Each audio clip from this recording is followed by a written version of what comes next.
Buenos días, ¿cómo estáis? Continuamos con Krishnamurti. Krishnamurti esencial. Y hoy tenemos un tema importante, como siempre, que es el tema del control. Una vida sin sombra de control.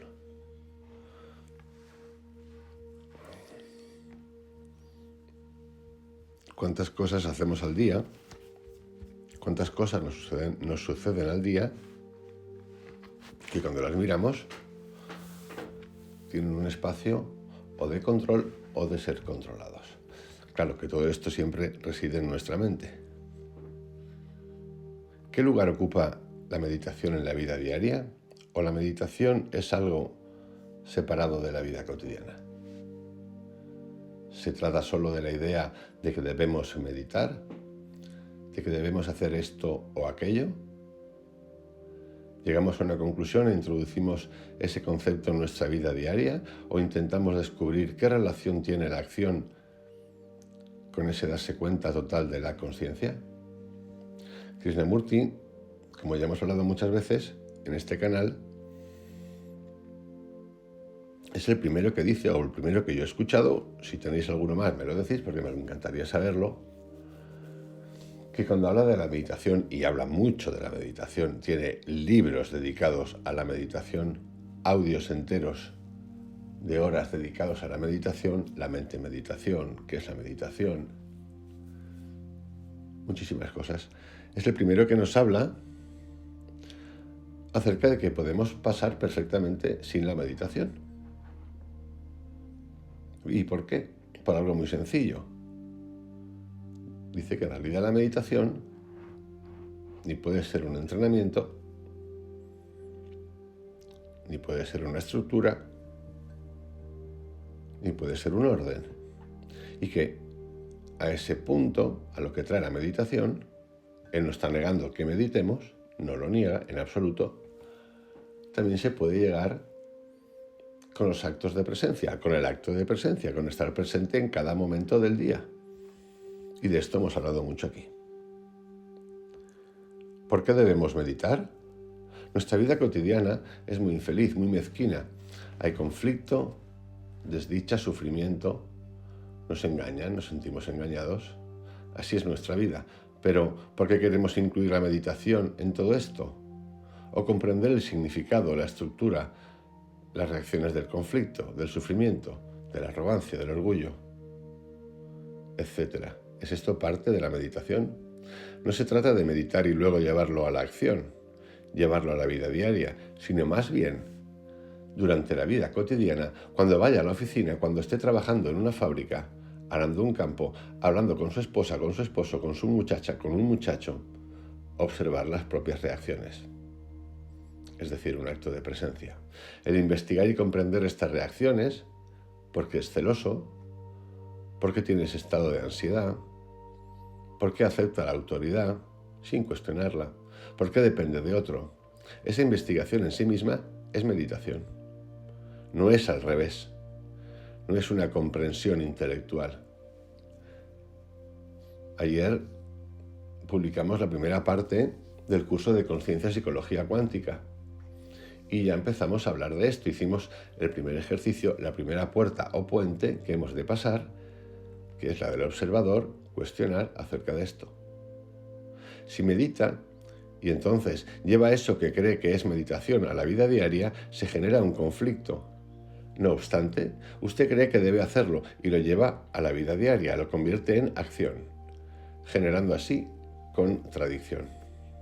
Sin embargo, si uno es envidioso, como lo somos la mayoría, y ve la naturaleza de la envidia, por qué es envidioso, no solo decir qué es correcto o equivocado, qué debería o no debería ser, sino que investiga por qué surge esa envidia y se libera de ella.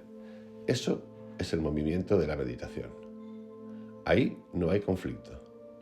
Está investigando constantemente, lo cual requiere atención, requiere que uno sea serio, no jugar solo con las palabras. Esta palabra en particular, atención, apareció ayer también en el primer capítulo, la primera puerta del curso de conciencia. Observar es lo que hicimos ayer en la primera puerta, entender la secuencia de pensamiento, cómo nace y muere, visto desde ese lugar como si fuese un banner, una cinta de la bolsa, donde en lugar de aparecer los códigos de las empresas aparecen nuestros sentimientos y vemos cómo caen, y en ese espacio entre ese pensamiento y el siguiente existe el vacío. Y un tercer punto que tratamos tenía que ver con la atención. Y hicimos 3 ejercicios prácticos. Lo mismo que nos cuenta Krishnamurti. Hemos de conocer el origen y el porqué de las cosas.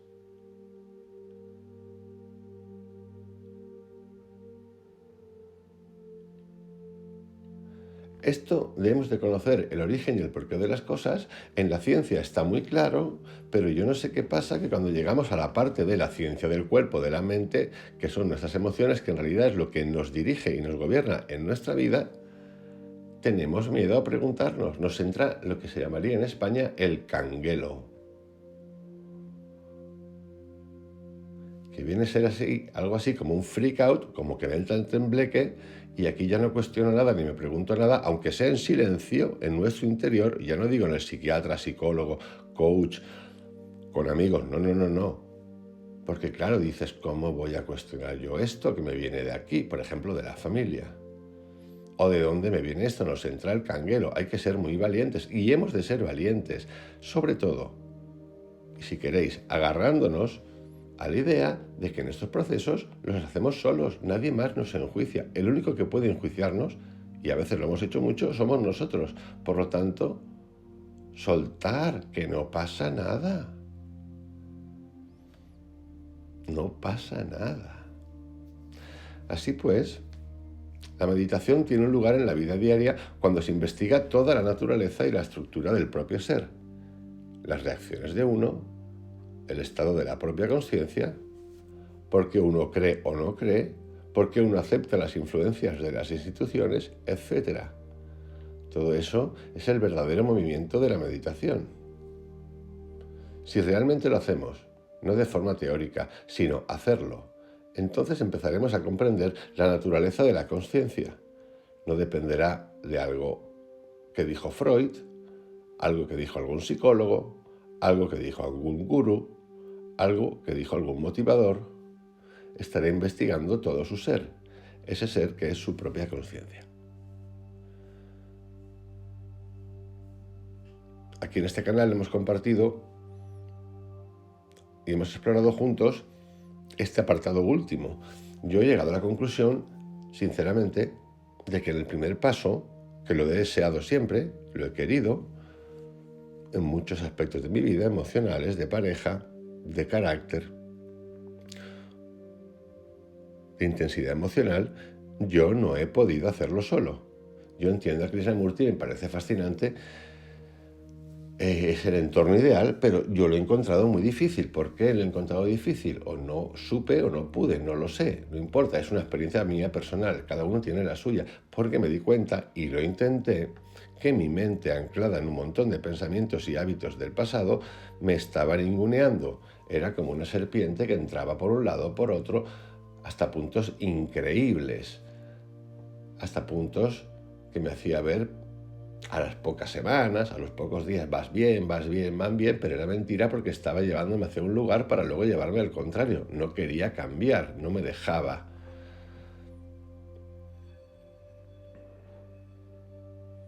Y es cierto, lo tengo claro, que con el tiempo he ido pasando o dejando, no dejando como ya no quiero más, sino tomando el control de mis pensamientos y teniendo, porque con el tiempo se desarrolla, y la conciencia y el trabajo, si queréis, o la repetición, aunque Krishnamurti no esté de acuerdo con esto,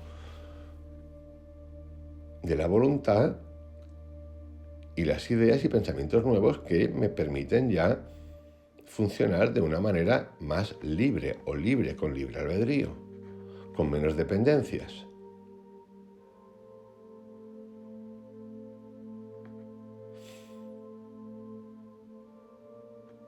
Me pregunto si he investigado el movimiento completo del pensamiento, toda la actividad del pensar, y si el pensar, puede ver su propio movimiento. Por favor, esto es muy importante si quieren investigarlo, si son verdaderamente serios. A él le encanta la palabra serios.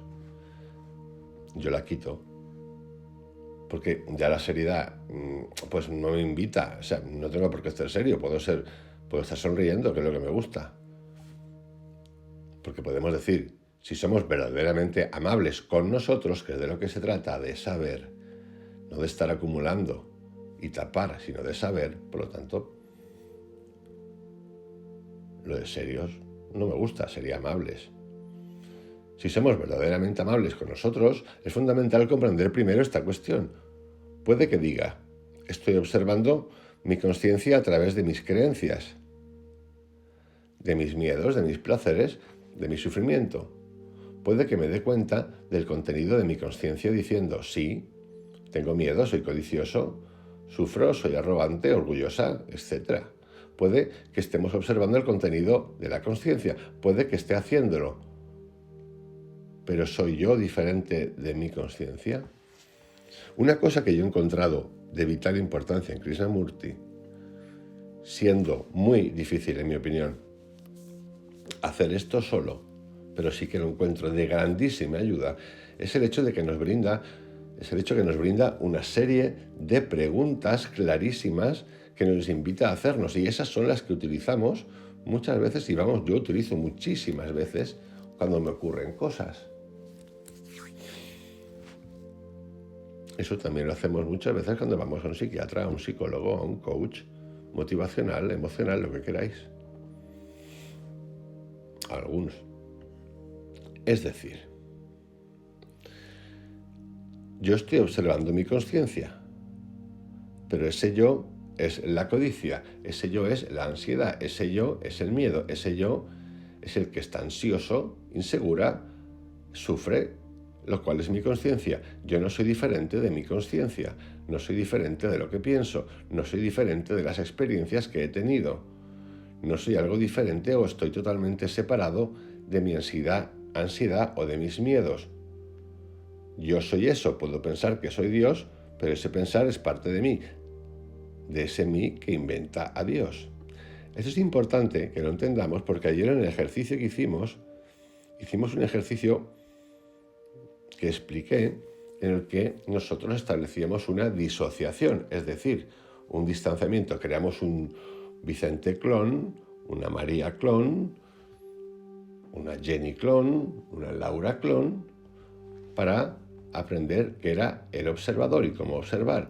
Y escogimos un hecho de nuestra vida, el que cada uno quiso, y lo volvimos a traer a la actualidad para observarlo y tener dos Vicentes. Uno que estaba implicado en el fregado, en pleno ataque de lo que queráis, y el mismo Vicente observando. Y ahí expliqué este concepto de Krishnamurti. Nosotros somos todo. El ser humano tiene la facultad de la metacognición, poder revisar un pensamiento que has tenido. Solo lo tenemos nosotros, que sepamos. Igual hay marcianos por ahí que lo tienen, o lo tienen más, o tienen 3 yoes ahí.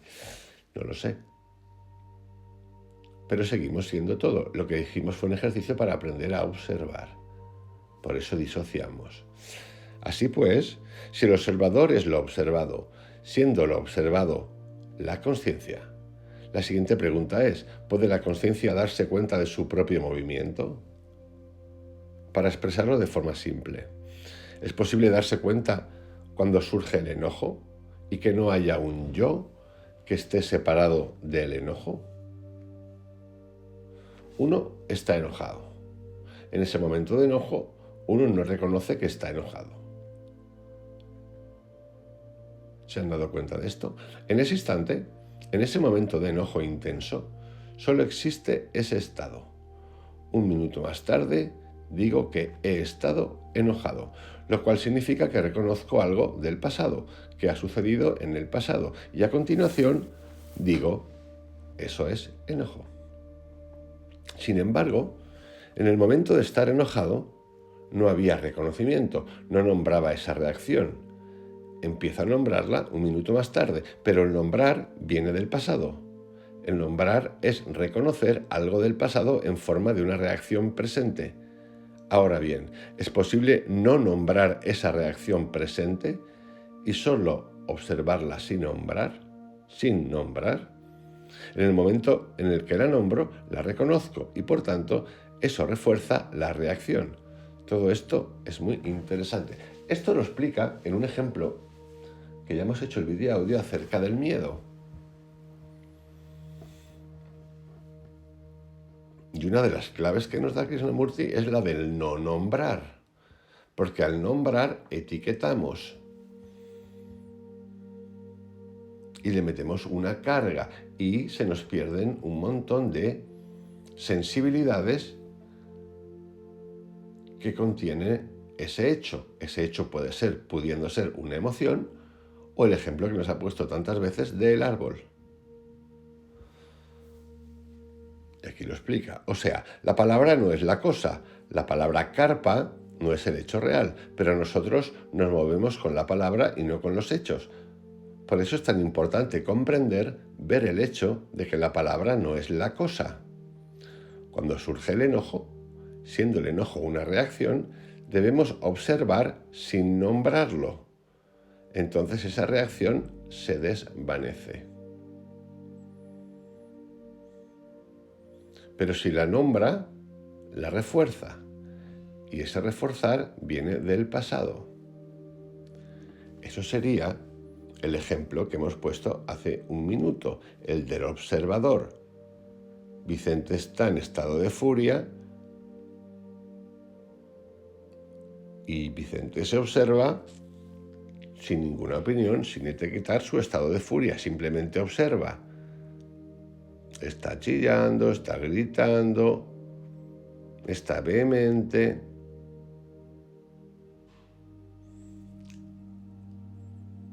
Eso es. Si eso está claro, podemos avanzar al siguiente punto. ¿Es posible que los sentidos por sí mismos estén alerta? No que uno esté alerta de los sentidos, sino que los sentidos en sí mismos estén despiertos. Detenidamente observen en sí mismos las reacciones de los sentidos. Nuestros sentidos ahora funcionan por separado. El ver, el tacto, el oír, el oler, etc. Lo hacen por separado, pero ¿existe un único movimiento de todos los sentidos funcionando juntos? Es realmente fascinante descubrirlo, porque entonces observarán a una persona el movimiento del agua, del mar, las montañas, los pájaros, a un amigo o al ser más querido con todos los sentidos. No habrá un centro desde el cual esté observando. Este ejercicio, que esto es un ejercicio brutal, yo lo he hecho, cambia toda la perspectiva sensorial, sensitiva, y yo diría que emocional. Es un gran cambio mental a la hora de relacionarnos con los demás, incluso con nosotros mismos.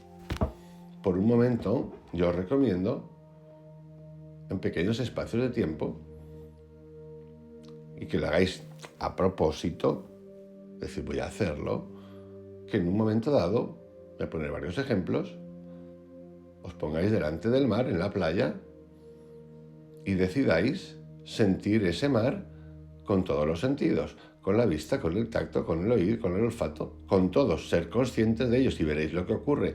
Y si hacéis lo mismo, y si hacemos lo mismo con una persona, con un hermano, con un amigo, con una amiga, con tu esposo, con tu novia, con quien queráis, vais a ver lo que ocurre. Es una sensación impactante. Eso es un estado de conciencia presente total.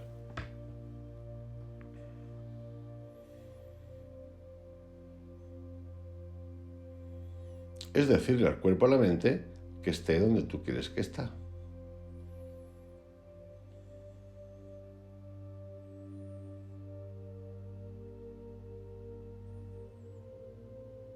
Y si encima ese observar con los sentidos, utilizando los sentidos, aunque muchas veces Krishnamurti nos lleva más allá de los sentidos, no le ponemos ni opinión ni juicio, nada, ya no os cuento ni lo que pasa.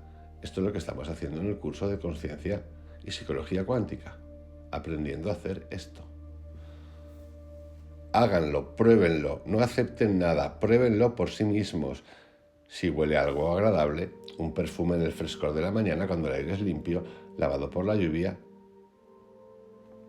¿está solo ese sentido despierto o está observando completamente esa belleza y delicadeza de la mañana con todos los sentidos?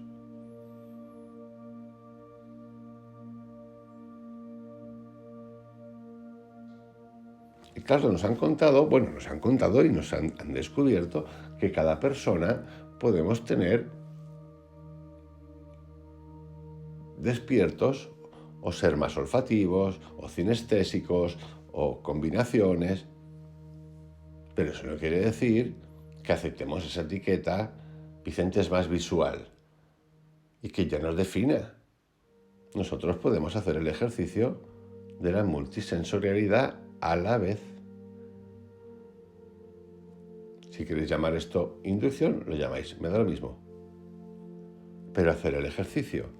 Deben comprender las respuestas de los sentidos. Si estas respuestas están separadas o todos los sentidos responden al unísono, si solo responde a uno de los sentidos en particular, surge una sensación. ¿Y qué sucede?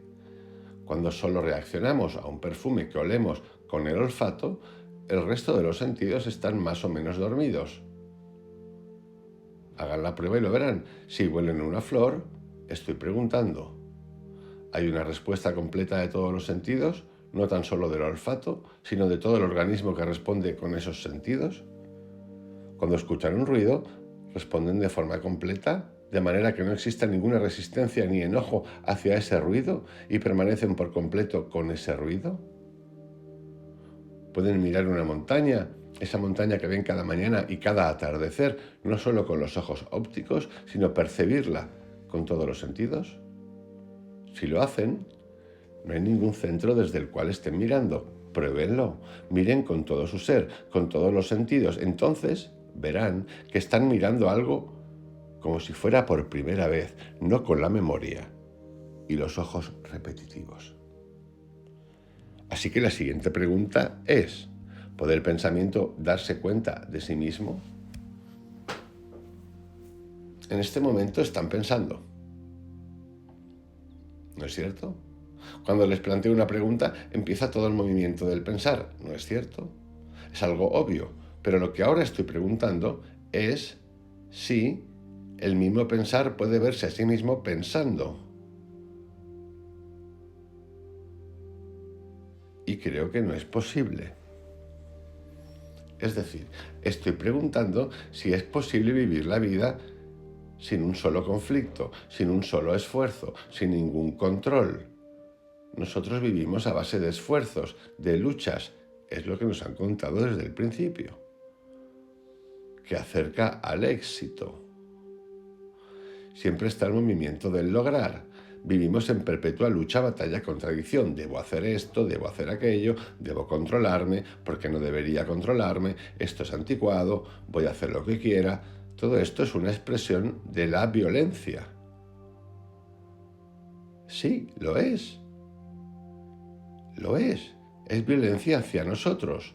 Es violencia energética. Son sacudidas energéticas que provocan vibraciones de ese tipo.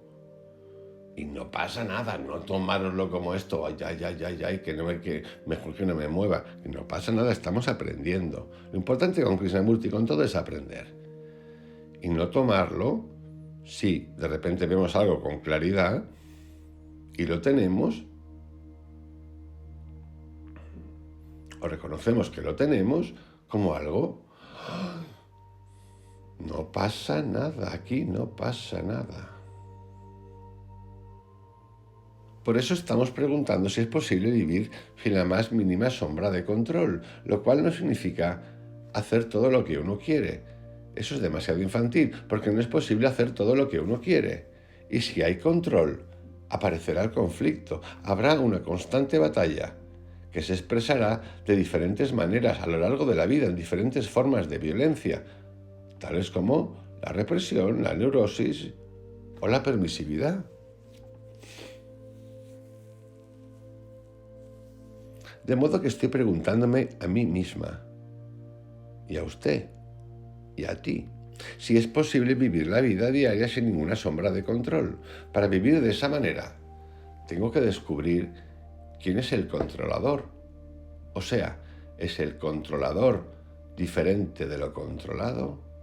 Si ambos son la misma cosa, entonces no hay ninguna necesidad de controlar. Esta parte de Krishnamurti, cuando entra en este territorio, es fascinante. Repito, ¿es el controlador diferente de lo controlado? ¿Es Vicente pensando diferente de la envidia de Vicente? ¿O qué tiene Vicente? Si ambos son la misma cosa, entonces no hay ninguna necesidad de controlar. Esto es vital. Por eso, el observador sin etiquetar. Porque es un acto de unificación, aunque comience con un acto de desidentificación. Estos son los dos polos unificados a la perfección. Si la envidia es Vicente y el observador es Vicente, y somos la misma cosa, ¿qué cuyons quiere controlar Vicente? Y sí, y cuando entendemos eso y lo vemos, lo que ocurre es que desaparece. Si estoy celoso porque usted tiene de todo y yo no tengo de nada, de esos celos surge el enojo, el odio, la envidia, cierta violencia, quiero tener todo lo que usted tiene o quitártelo, y si no lo consigo siento amargura y todo lo que le acompaña. Por tanto, puede vivir sin celos, lo cual significa sin comparar. Haga la prueba. ¿Puede vivir la vida diaria sin ninguna comparación? Este es otro ejercicio magnífico. Vivir la vida sin comparación.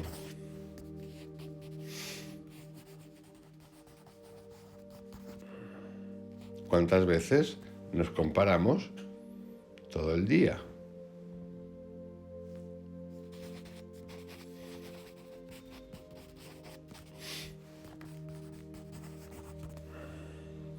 Haga la prueba. ¿Puede vivir la vida diaria sin ninguna comparación?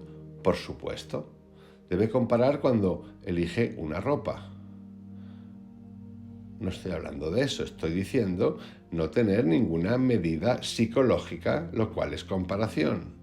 Ahora bien, si no tiene ninguna medida, se deteriorará, se convertirá en un vegetal, en nada, se estancará, debido a que compara. Debido a que comparamos, debido a que luchamos, creemos estar viviendo. Pero si no hace eso, puede que exista una forma de vivir completamente distinta. Cerramos aquí la conversación acerca del control de Krishnamurti esencial y nos preparamos para otro día. Os mando un gran abrazo y que tengáis una excelente mañana. Chao.